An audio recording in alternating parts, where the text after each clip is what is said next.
Lao Tzu, the ancient Chinese philosopher, said, "Tao created one, one created two, two created three, three created all the myriad things."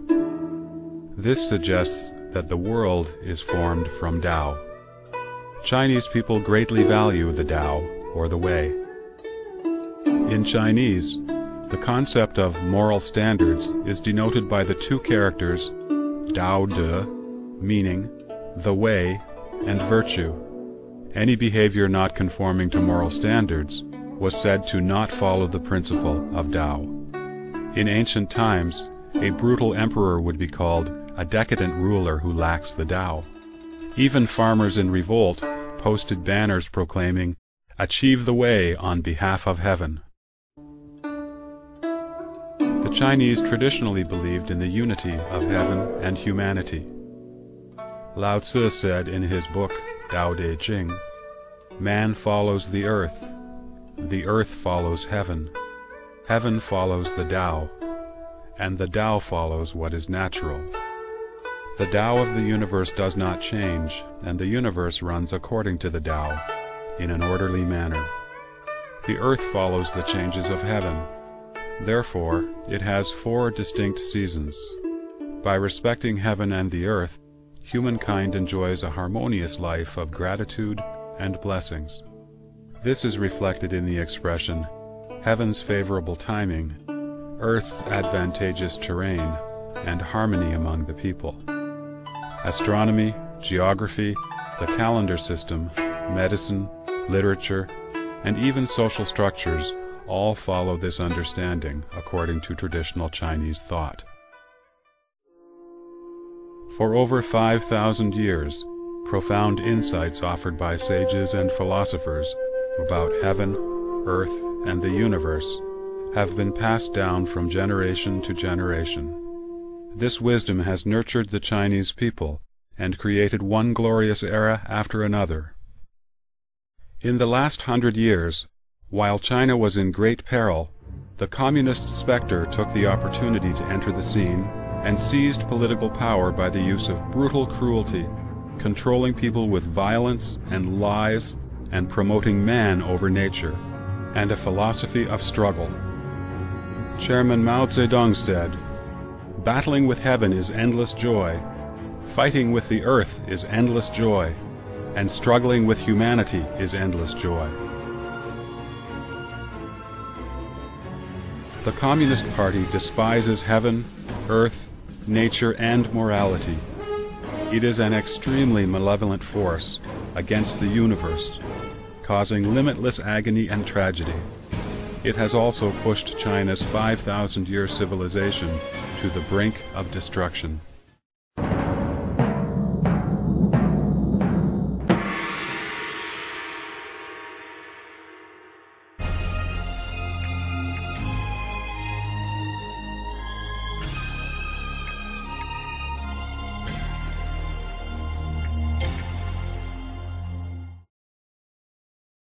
Chinese have been living by a moral standard based on benevolence, righteousness, propriety, wisdom, and faithfulness.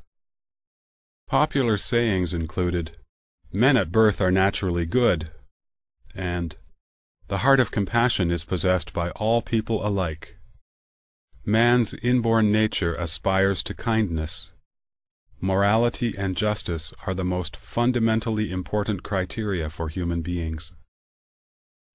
The Communist Party disregards these fundamental criteria, human nature, and morals.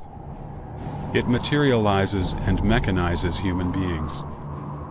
It classifies people into different categories based on wealth, family background, and so-called class components, and stresses that class conflict shouldn't be harmonized. People who were labeled as advanced class were transformed into frenetic revolutionary tools and rebellious revolutionary ruffians. Those labeled as reactionary class were, whether good or bad, cast deep into hell with no chance of being rehabilitated. The Communist Party's standard for classifying people has changed frequently and unpredictably. Yesterday's revolutionaries could be the target of today's attacks. The decades of on-again, off-again political movements have made Chinese people realize that right or wrong is not important in the communist society. The only way to survive is to follow the party closely. In Chinese society today, people have lost their standard of good and evil, virtue and vice. Virtue is regarded as foolish and a sign of weakness. The Chinese saying, "Life will get the best of you if you don't look out for number one," has become many people's motto. People stop at nothing for personal gain.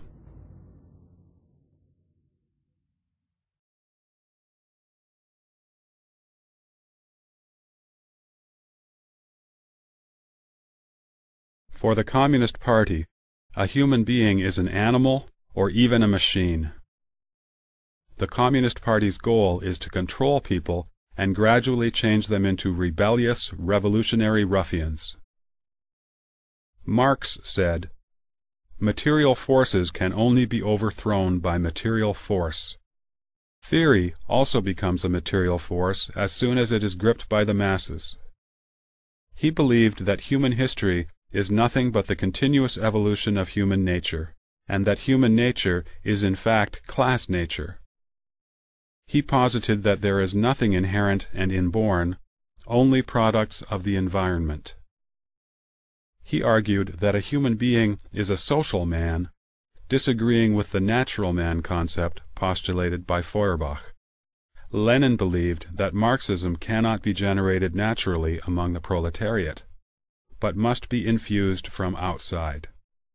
Lenin tried his best, but could not cause workers to shift from the economic struggle to the battle for political power. So he pinned his hopes on the conditioned reflex theory put forth by Nobel Prize winner Ivan Petrovich Pavlov. Lenin said this theory, quote, "has significant meaning for the proletariat all around the world," unquote. Trotsky even vainly hoped that conditioned reflex would not only psychologically change a person, but also physically change the person.